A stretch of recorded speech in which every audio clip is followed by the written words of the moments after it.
what's going on, everyone? Greg here with RC Driver, your spot for radio control car reviews, tech, projects, and a whole lot more. And we've got something very cool for you today. But first, if you haven't clicked that subscribe button yet, please do so right now. Don't want you guys to miss anything we've got coming out in the future. And what we're going to talk about today is the Arrma Granite Voltage. This truck right here, we reviewed this a little while back, and this is actually a lot of fun for the price. I think right now they're selling these things at like 110 bucks. I think I even saw $99.99.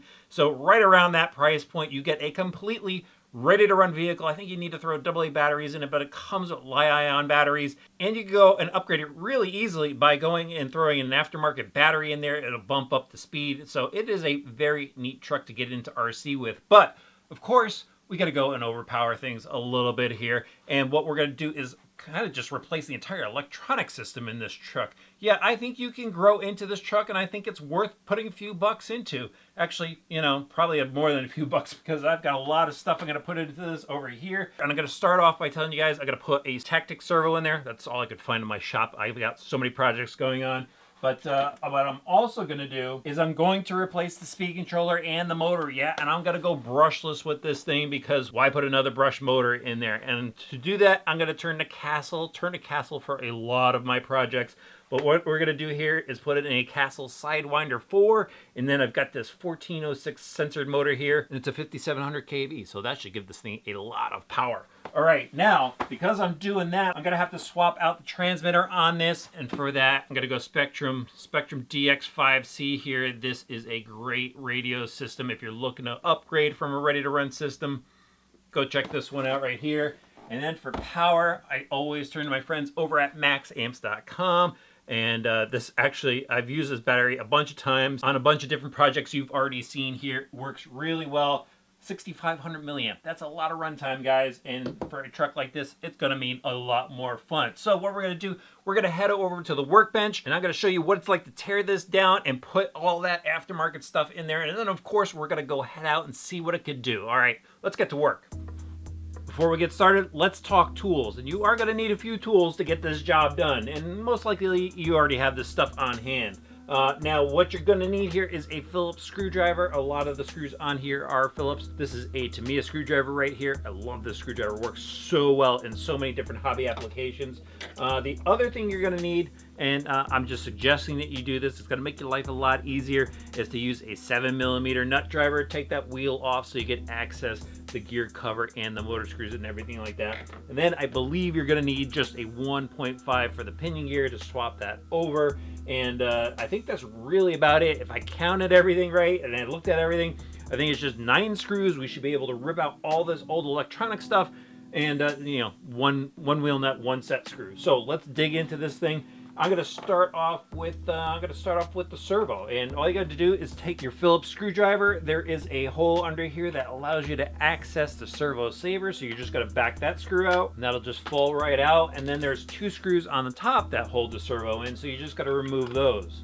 All right, so both screws are out, and this little washer fell out too. That helps hold the servo saver together. But once you take all that stuff out, now you can just kind of pop the servo out here, unweave it through the little wire guides, and then just unplug it from the ESC here. I'm going to move on to the speed controller now, and as you can see, it's just 2 screws there, and all we've got to do is back those out and disconnect the rest of the connectors on this. And once those 2 screws are out, this will just kind of just start floating around now, and we just got to unplug everything. Again, we got some more wire guides here. Just kind of pull the speed controller out, set that aside, and now it's time to work on the motor here. So what I mentioned before, it's easier to pull the wheel nut off, get this wheel out of the way so you go access all the hardware without a problem. So let me just back this out. This is, again, 7mm nut driver. Your vehicle did come with a box wrench, so you could use that as well. Pull that off. See, now we have nice, easy access to the screws there. So more Phillips head screws. Back out 2 more screws to get this gear cover off. With those 2 screws off, now I could go just simply pull that cover off, set that aside, and now I have access to the spur gear and the pinion gear and the motor screws. Well, not all the motor screws just yet. I got to get this spur gear out of the way, basically, because there's another screw hidden behind here that holds the motor on. So this kind of presses in. You may need a little screwdriver to just go and pop this up. Got a little flat head here, I'll do that. So carefully just pop that spur gear out of place, go and slide that right out just like that. I probably should have mentioned this sooner. You want to have all this stuff clean over here, and I didn't do it myself, but you want to have everything as clean as possible. You don't want dirt to get inside your transmission and stuff, because that could cause wear and everything. So if it's really dirty, guys, go clean that up first. But now that that gear's out of the way, I could go and take my motor out. Those 2 screws there hold on the motor. So I'm gonna go unscrew those, and I'm gonna swap over the pinion gear as well. But what's pretty neat, and actually let me stop right here because I wanna show you guys this that are just checking this out for fun. There is a number of different gear options you could use in this, and it shows you right here that there's a 16 tooth, I'm reading upside down, 25 tooth, and a 19 tooth. So you could go and adjust your speed right there. If you're looking for a little bit more, you know, go get some pinion gears and move your motor. But back to this, I gotta get this motor out so we can get the new motor in. Both motor screws are now out. Now I can go and pull out this silver can motor right here. That thing did work well for a beginner motor, but it's time to go boost the power up on this machine. And so I am gonna go swap over the pinion gear. This pinion gear is gonna go on the new motor. I think it's small enough. Definitely go with a smaller pinion. Don't go upgrade your motor and go to a bigger pinion just yet. All right, so now I gotta get my motor out because that's where I'm gonna start from the motor, work my way back up to the front of the vehicle. This is that Castle 5700 kV motor I keep talking about. Check that out, guys. That is very cool. I love the look of Castle motors. Green has grown on me over the years, and I've put a lot of Castle systems into vehicles, a lot of Castle systems. So I just gotta go and throw the pinion gear on here for now. Again, just a set screw, guys. What was really cool is they put a lot of thread lock on this thing. So slide that on just for now. I'll do the final adjustment later, but I'll go and slip this back into the chassis. Let me give you guys a close up. There it goes inside. It looks like I can't get it in there. Look at that, guys. The motor wires are in the way, so I'm gonna have to do some soldering over here. Give me 2 seconds. Well, guys, things didn't go as planned. I kind of found out that this motor doesn't really just drop right in. And when I do projects, I really like to do projects where you guys can replicate it easily, especially on a newbie truck such as this. And it just didn't fit. These motor tabs actually hit the plastic housing. So that meant breaking out the Dremel tool and grinding down the chassis just a little bit, and actually wound up putting the wires back to the way they were originally. Now I'm able to actually slide this in, and the motor is now clearing the chassis where I ground it out just a little bit right in there. And now I could go and put my motor screws back in. So a little bit of a hiccup there, but you know what? You know, if you're really gonna get into RC, now's your excuse to go out and buy a Dremel tool. They're awesome. All right, now let's go put this motor in, and make sure you line up the holes to the pinion gear that you have. That is definitely important. Otherwise, you're gonna have some stripped out gears. I'm just gonna go and line this thing up, grab my motor screws, let me put these back in. With just a little bit of grinding, I got that motor stuffed in there, guys, and the gears seem to be lining up. Moved my pinion out a little bit. Everything is looking good. All right, let me go put the gear cover on, and then next we're gonna go and install the speed controller, and that's really easy. But I forgot to tell you before, you're gonna need some two-sided tape to put the speed controller in. Some speed controllers come with it, some don't. Castle usually does not. So you're gonna have to go and get some, because that's what's gonna secure the Castle speed controller down. Actually, next I'm gonna put the tires back on just to help support the car while I work on it. And now we're ready for the speed controller, and I just kind of noticed that they've got this honeycomb kind of mold here that is underneath the old speed controller, which is going to make sticking the new speed controller down with two-sided tape a little difficult. Make sure this is super clean before you go and try to put your new speed controller in. Or if you're still shopping for speed controllers, maybe see one that has a universal mounting bracket to it. But our Castle, we got to go with two-sided tape on this one. So let me grab our Sidewinder 4 out of here. And I love this new speed controller. Check this guy out, looks pretty cool. And I think it's gonna work really well in here.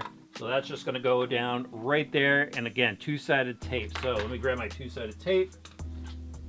We're just gonna put a piece of it down on the bottom here, as much as you can put on. Grab my scissors, we'll just cut that out. And then you're gonna cut off a small piece for the on-off switch, obviously. All right, and if you need to clean it, you could use like rubbing alcohol with a paper towel. I know this is already clean, so I'm just gonna stick this down. And again, make sure everything is clean, because you want this thing to stick, especially since we're gonna go flying with this thing and hitting some big jumps. You wanna make sure that it is stuck to the chassis. All right, I got my tape off. Now I'm just gonna go and stick it down. Nice and centered, guys. Come on, take the time to do it right. We'll just stick this down as hard as we can. Seems to be in there pretty good. Let's do a test. Yep, it's definitely in there. And now let's go and plug the wires in. So we'll go do that really quick. Check your manual for your particular speaking controller. Make sure it goes in there right if you have an A, B, and C wire. Wires are in. I'll neaten that up later. Now let's move on to the servo. And again, I'm just going to put this Tactic servo in here. It's a metal. That's not it. There it is. Got to go and drop this in. First thing you want to do though is take your old servo and swap over the spline adapter here. I'll just do that. I know this servo is centered, so I'll just plop this right on. This is 25 tooth spline, 25 tooth. Remember, they have these extra adapters in the kit if you have a different spline on your servo. You got to match up the splines, otherwise it could strip out. All right, now that I've swapped that over, just going to drop this in. I'll put the screws back on. Might have to go and line up that servo saver down in there. I'll get these screws back in. Okay, so the servo's in. Putting the servo in is actually pretty easy. Getting that screw back in and the washer back in below, not so easy. Wound up taking the wheel off and using a long nose pair of pliers to kind of position in place. Then I got the screw back in. Now it's time for the receiver. We got to go to the radio system now, guys. And where's my receiver? Here's my receiver. And the question is, where am I going to mount it? Because the old system was a 2-in-1 unit, and now this is a 3-piece system, so I am not sure where I'm gonna put it. Maybe I'll mount it over here or to the top of the servo. I don't know, guys. Maybe, you know what I'm gonna do is I'm gonna cut off these extra pieces over here with just a pair of side cutters. I'll mount the receiver right there. All right, so I got a good pair of side cutters. Here, watch this. One down, two down. Kind of missed that one. Do it again. There. So now I'm going to put my receiver right there. And Spectrum was nice enough to give me some two-sided tape with this. There's also a bind plug in here, so make sure you keep that just in case this system's not bound. You'll have to go bind it. It explains all that in the instructions. So I'll just slap this on the bottom here. Now I could just go and stick my receiver down right there. There it is. Nice and secure to the chassis. Now I'll go plug this into channel 1. Steering is always #1 priority. That's how I remember that. But actually it says steering here on the receiver, so that works out well. And now I'll take this plug from the speed controller and I will you gotta straighten it out, guys, and then route it over to the throttle, THR, plug that right in. And now I'll use some zip ties to clean that up. Maybe I'll go and clean all of this up. But there it is, guys. It's starting to come together. So what I have to do now is I have to go and solder the plug on. I'm just gonna go pull it off the old speed controller, solder it on here, run my fan wire over and clean everything up. I'll show you guys how it looks when it's all done. And it's all wrapped up. I think it came out pretty good, guys. What do you think? For having to stuff an extra piece of electronics in there, I think it came out pretty good. You know, I bundled all my wires over here as neatly as I could. I went and routed the antenna right here for now. I'm just going to do some close range driving, but if you're going to attempt this, do some speed runs with your car, definitely want to raise that antenna up, put an antenna mount in there somewhere. But that's going to work for me for now. But everything is all set up. It's ready to go. And here, check this out. Got to hear this thing. Ready for this? I think this thing's going to be fast, guys. That looks very cool. Tires definitely grew much more than with the stock system in here. I think this thing's gonna fly. Hopefully the driveline holds up. We're gonna find out. Do you think I overpowered this thing? Why don't you go to the comments section below before I run it. Let me know what you think, because it's gonna be interesting to see what happens afterwards. Let's go drive this overpowered Arrma Granite.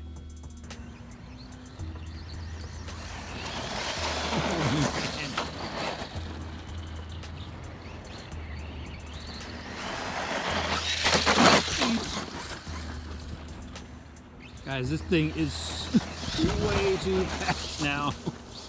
So much faster than stock.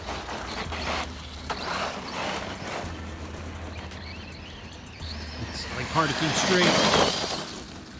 Gotta keep it on the grass just to get a little bit of traction. Did you see that back flip? That thing's just wild. Oh, I gotta go get it.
How cool was that, guys? Driving this new upgraded truck was a whole new experience, and you know what? I think the Arrma Granite Voltage actually likes more power. It was so much fun out there. Did you see the airtime off of those jumps, off of the berms? I mean, this thing was flying, and you know what? It took a lot of the abuse.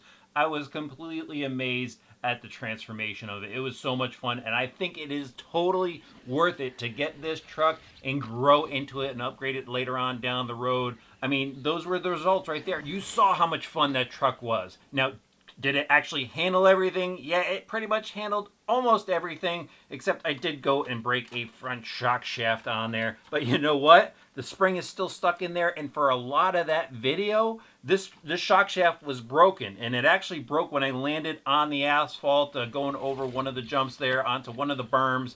And, you know, it broke on the landing, which was odd. You know, you would think it would break during a flip or something like that. But I kept driving it, and it's still going. The only other thing is the body's dented in the back. But other than that, this thing took all of those hits. It took that big jump that I kept going off of over and over. And it was doing backflips, too. Even with that small pinion gear on there, it was doing backflips. How cool is that? Now, the only thing I'd probably go and do to it, you know, I think I got to keep driving this truck.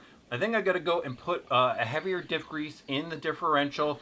I think I got to swap out the shocks because, you know, since I broke the shock shaft, it's my excuse to go and buy some new shocks now. Maybe I'll go with some Proline Power Strokes. Love those shocks. And I think I'm actually going to go with some Proline Trencher tires as well. To give it a little bit more traction, I think that with the heavier diff grease, I think that's going to help, you know, plant the rear of the vehicle, and it'll help me accelerate better. And, you know, maybe I'm going to go throw a new Proline body on there as well. And you know what? If you're interested in those Proline goodies as well, you can head over to the Proline website and get what you need. And during the checkout, you can now enter the code RCDriver10 and save yourself 10%. But this is a cool truck. I think maybe I should continue working on this project. Tell me what you guys think in the comments section below. Should I continue working on this project? You're going to determine if I take this truck to a whole new level.